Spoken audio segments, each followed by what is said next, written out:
Vous connaissez désormais ces images, des agents surarmés de ICE qui arrêtent des migrants pour les expulser.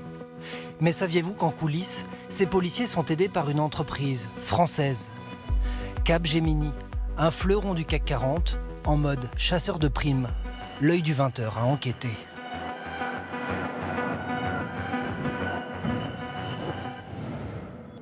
Dans ces vidéos, Capgemini, champion français des services informatiques, fondé il y a près de 60 ans, revendique sa raison d'être.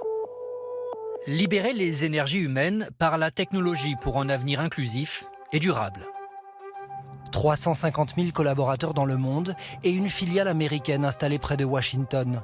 Elle travaille avec plusieurs agences gouvernementales, ministère de la Santé, des anciens combattants et depuis plus de 15 ans, le département de la sécurité intérieure.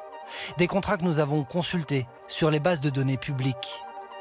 Pour ICE, Capgemini gère par exemple un standard téléphonique réservé aux victimes de crimes commis par des étrangers, une création de Donald Trump. Et en novembre, le groupe français répond à un nouvel appel d'offres, cette fois pour identifier et localiser des étrangers. Ça s'appelle du skip tracing, une urgence pour ICE. ICE a un besoin immédiat pour du skip tracing. Capgemini rafle la plus grosse part du marché, jusqu'à 365 millions de dollars à la clé. Et plus la société française localisera de migrants, plus elle pourra empocher d'argent. C'est écrit noir sur blanc. Des bonus financiers basés sur le taux de réussite dans la vérification des adresses des étrangers.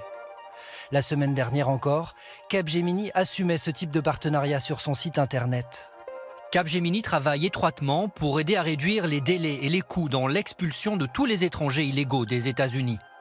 Depuis, comme l'a repéré l'Observatoire des multinationales, l'article a disparu. Capgemini n'assume-t-il plus de travailler pour ICE ?